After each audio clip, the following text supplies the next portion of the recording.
like money, motherfucker? Money be green. Money feel like money.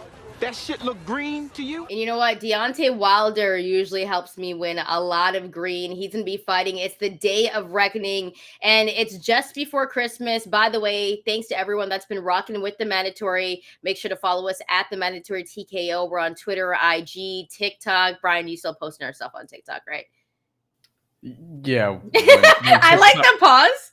I like the pause, but you know what the problem is? Because it's happened legitimately 4 times within the past couple of weeks where I'll post a TikTok and then I'll go do something else, and then I'll go back into TikTok like a couple days later because I honestly don't check that shit every day.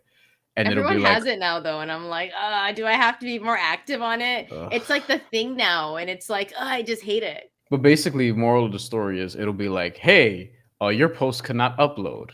Try again. And it doesn't work. So fuck you, TikTok. Is what I gotta say.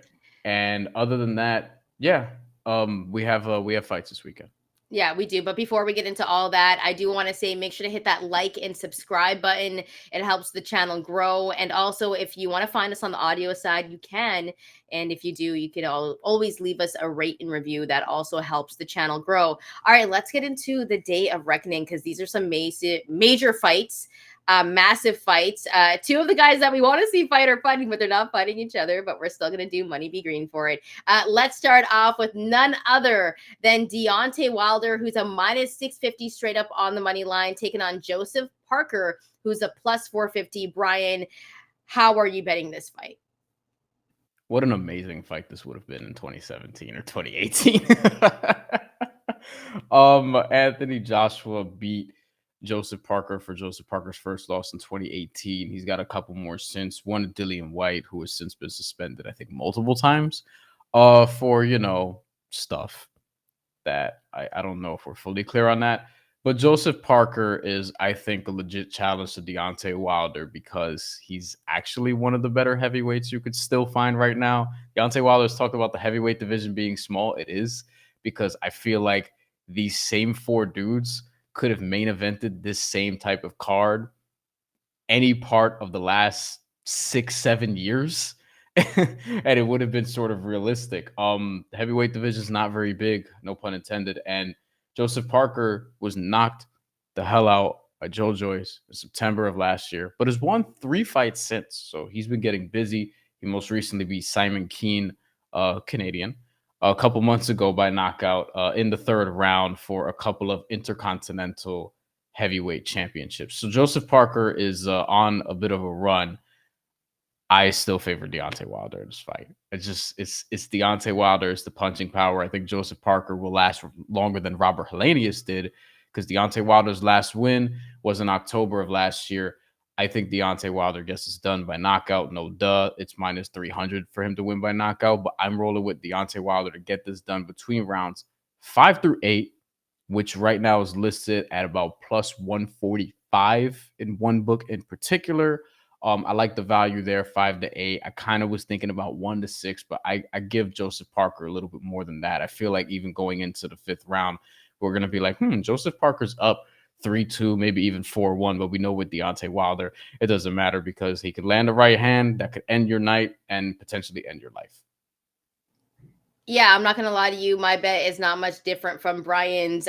This would have been a really good fight a few years ago, but I think Joseph Parker, after he got knocked out by Joyce, and we saw what happened to Joyce not too long ago, I'm not too impressed with this fight. Am I excited? Yeah, because I know we're going to see a knockout. And that's because, listen, Joseph Parker, he's more skilled, right? He's going to want to stick and move in this fight against Deontay Wilder, but he's been knocked out before. He has to use his jab, and then he gets sloppy at times, and we know that he gets tired later on in the fight.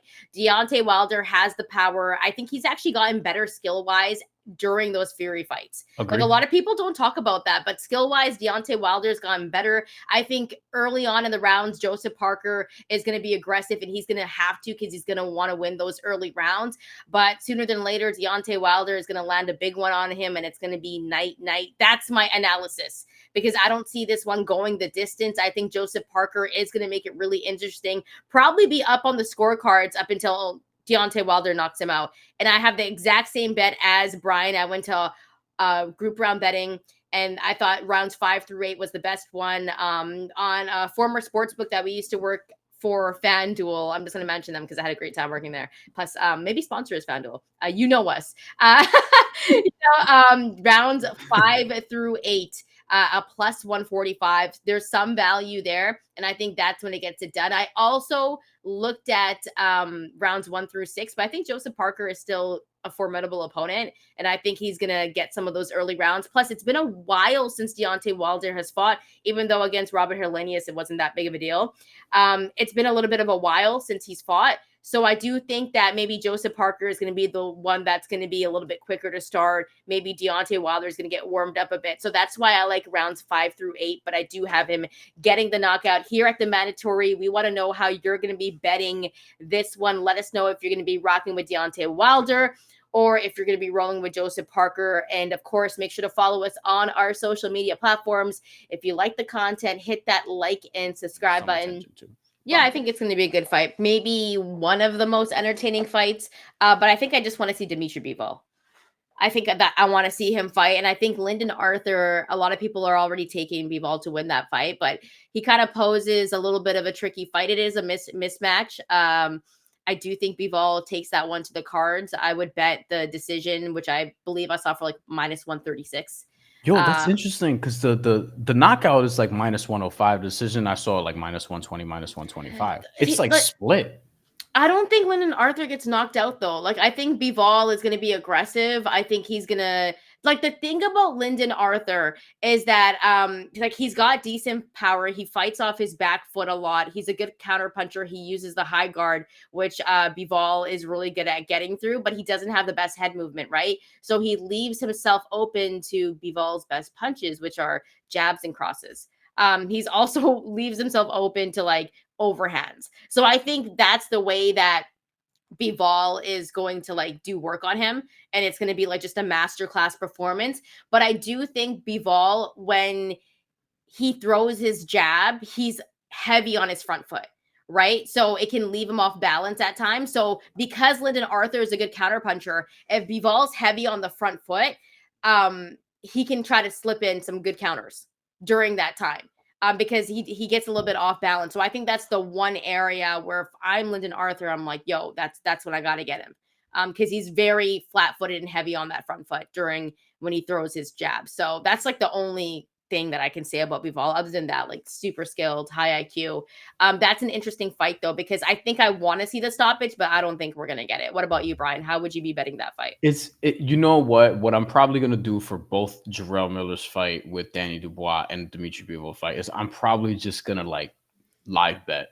I'm probably gonna just see how it goes early on, see what's happening. It didn't work for me. It typically does more often than not, but it didn't work for me in the Franchon Cruz-Zern Shadasia Green fight because Shadasia Green became a heavy underdog after being a heavy favorite after a couple rounds. And I was like, all right, she may figure it out.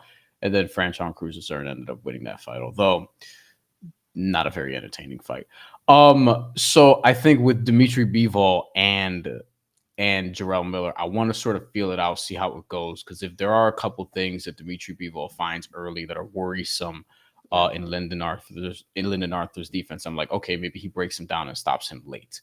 See if you can get a stoppage, in that 10-12 round range or something along those lines. Because I could see him just breaking him down and getting a stoppage that way. I don't think it's going to be a one-punch knockout. Dimitri Bivol is not that type of fighter. Yeah, especially if Lyndon Arthur's head movement hasn't gotten any better, then yes, that's a big possibility. Because, I mean, Bivol has power too, but it's not like nasty power. He's going to break you down during the process of the fight, right? Yeah. So I think that's a possibility, but I think Arthur is a tough opponent. And a lot of people are just like, it's just a mismatch. That's why Bivol is going to win this fight. And that's why he's a favorite going into this one. But here at the Mandatory, we want to know how you're going to be betting. Drop your bets below, drop your slips below.